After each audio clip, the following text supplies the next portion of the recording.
I'm Dan Ackerman, and we are here taking a first look at the new Sony Vaio E series. Now, the E has always been Sony's most mainstream, most budget-friendly line of mid-sized laptops. This year, however, the E is getting a pretty nice makeover. The new design, it's very rounded, it's very sophisticated. What it has is basically a two-tone look. It's a wraparound in one color, that's the keyboard tray up to the back of the lid, and then sort of an interior color. In this case, it's black, and if you look at it from the side, it's almost as if somebody sort of sliced into a straight thing, almost like you cut a cake open.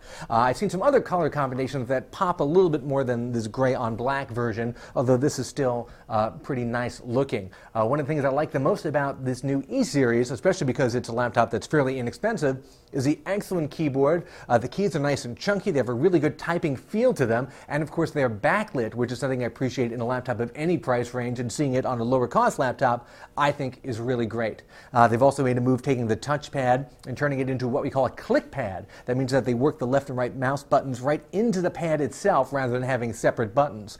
You do multi-finger gestures on there. It's not really as smooth or responsive as, let's say, the click pad on a MacBook is. Apple's are really the guys who started off the whole click pad thing. But for, again, a mid to lower mid-price laptop, it does fine.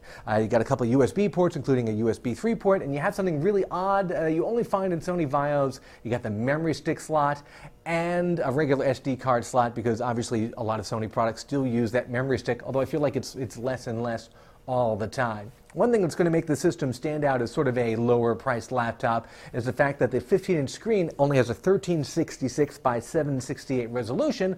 That's fine for a 13-inch laptop or an 11, and yes, on budget mid-sized laptops. But when you get up to that 15-inch size, that is one thing that sort of gives away that this is not a super expensive product. If you spend a little bit more, you can get, let's say, a 1600 by 900 screen, which I think works a lot better in this size. But other than that, this is a very nice update to Sony's E-Series line.